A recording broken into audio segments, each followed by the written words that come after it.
جب بھی کوئی سائل کسی سے مانگتا ہے تو دو طریقے ہوتے ہیں. کچھ سائل ایسے ہوتے ہیں جو کوئی بات نہیں کرتے، سیدھا کے ہاتھ پلا دیتے ہیں. ایک تو سائل یہ ہے. اور سائل مانگنے والے جو بڑے اچھے طریقے سے مانگنے کا بھی فن جانتے ہیں تو ان کا طریقہ یہ نہیں ہوتا کہ کسی کے آگے جا کے بس ہاتھ پھیلا دے. پہلے وہ اس کی تعریفیں کرتے ہیں، پھر جو ہے وہ اس کی رحم دلی کا ذکر کرتے ہیں، پھر اس کے مال و اسباب جو اس کو دیے گئے ہیں ان کے قصیدے پڑھتے ہیں، پھر اپنی وفاداری کا اظہار کرتے ہیں، پھر جھولی پھیلاتے ہیں. تو یہ دوسرا اور مہذب طریقہ ہے. ایک تو مانگنے والا اپنی ضرورت کو یوں ہی کسی کے سامنے رکھ دے، اور ایک یہ ہے کہ مانگنے والا اپنی ضرورت کو رکھنے سے قبل جس سے مانگ رہا ہے پہلے اس کی تعریف کرے. اب بندے اللہ سے ہدایت مانگنے کے لیے کھڑے ہوئے، پہلے تو وضو کیا، صاف ستھرے ہوئے، کانوں پہ ہاتھ لگائے، اس کے بعد ہاتھ باندھ کے ادب سے کھڑے ہو گئے، اور اب مانگنے لگے تو کیا بولے؟ الحمدللہ رب العالمین. وہ آتے ہیں نا مانگنے والے دروازے پہ تو کہتے ہیں دوبارہ وسدہ روے، فلاں ہو فلاں ہو، وہ تعریفیں کرنے لگ جاتے ہیں. تو یہ مرحلہ ہوتا ہے. ابھی اس نے سوال لب پہ نہیں لایا ہوتا تو گھر والا پہلے بچے کو کہتا ہے جا اتنے پیسے اس کو دے کے آ.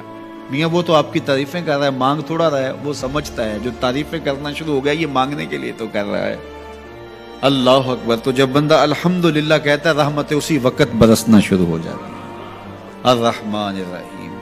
میں سخی کی دہلیز پہ کھڑا ہوں جو رحمان بھی ہے جو رحیم بھی ہے، محض اپنے کرم سے عطا کرتا ہے. رحم کی بھیک مانگ رہا ہوں. پھر کیا کہہ رہا ہے؟ مالک یوم الدین. کسی کنگال سے نہیں مانگ رہا، اس سے مانگ رہا ہوں جو مالک ہے، دنیا کا بھی مالک ہے، آخرت کا بھی مالک ہے.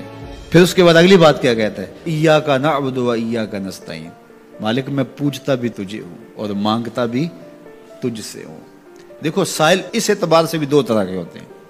ایک سائل ہوتا ہے جو بائی پاس پہ اترتا ہے، ایک کے گھر کے سامنے جاتا ہے، یہی طریقہ صحیح مانگنے کا، لیکن جاتا ہے کہ گھر کے سامنے تعریفیں کرتا ہے، اور مالک خانہ کو پتا ہوتا ہے کہ یہ ہمسایہ سے بھی مانگ کے آیا ہے، میرے گھر سے بھی مانگ رہا ہے، اگلے گھر سے بھی مانگنا ہے. تو وہ اسے تھوڑا سا آٹا دے دیتا ہے، 1 روپیہ دے دیتا ہے. اس کو پتا ہے اس نے پورا گاؤں مانگنا ہے، آدھا گاؤں مانگ آیا ہے، آدھا گاؤں اس نے ابھی مانگنا ہے. تو سارے 1-1 روپے دیتے ہیں. ایک تو سائل وہ ہے جو در در پہ جاتا ہے، اور ایک سائل بائی پاس سے اترا، وہاں سے پل عبور کیا، پھر گلی سے گزرتے ہوئے یہاں آیا، اور یہاں آ کے آپ کے ساتھ اس نے کہا کہ میں کسی در پہ نہیں گیا، آپ کے پاس آیا ہوں، اب آپ نے میری ضرورت پوری کرنی ہے. تو پھر 8 آنے 5 روپے تو نہیں دیے جائیں گے.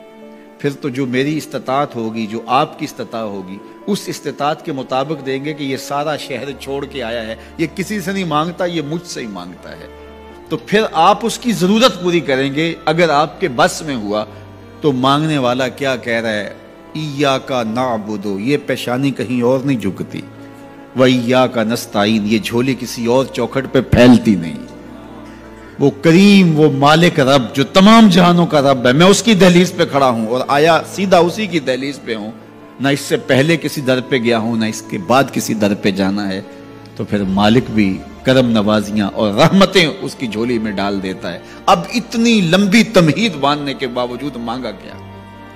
ذرا غور کیجئے. یہ وہ ہے جو ہم ہر روز ہر نماز کی ہر رکعت میں مانگتے ہیں، اور مانگنے کا طریقہ کتنا خوبصورت ہے. اور مانگنے والے یوں ہی مانگا کرتے ہیں. پہلے جس سے مانگنا اس کی تعریفیں کرتے ہیں. آپ نے مانگنے والوں کو دیکھا ہو جو سلیقے سے مانگتے ہیں، تیرے بچے وسدے رہیں، تیری جد آباد رہے، تیرا خاندان آباد رہے. وہ مانگتے ہیں اس طرح، پہلے تعریفیں کرتے ہیں، پھر کہتے ہیں تیری فیکٹریاں چلتی رہیں، تیرے جو ہے تیری جائیداد بڑھتی رہے. تو وہ اس کے خزانوں کا ذکر کرتے ہیں، اور پھر کہتے ہیں کہ یہ فقیر نمانہ تیری چوکھٹ پہ آیا ہے، اس کی ضرورتیں تو پوری کر دے. اب بندہ بھی اللہ کے حضور جب حاضر ہوتا ہے تو مانگنے کا سلیقہ کیا ہے؟ سب سے پہلے کہتا ہے الحمدللہ رب العالمین. میں کسی کنگال کی چوکھٹ پہ نہیں آیا، تمام جہانوں کے پالنہار کی چوکھٹ پہ آیا ہوں. اسی کی تعریفیں اختیاری بھی غیر اختیاری بھی، واسطے کے ساتھ بھی بلا واسطے کے ساتھ بھی، اسی کی خوبیاں ہیں، سارے اسی کے کمال ہیں، وصف سارے اسی کے ہیں.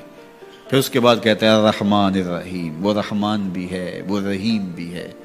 پھر اس کے بعد کہتا ہے مالک یوم الدین، وہ دنیا کا ہی مالک نہیں، آخرت کا بھی مالک ہے، یوم حساب کا بھی مالک ہے۔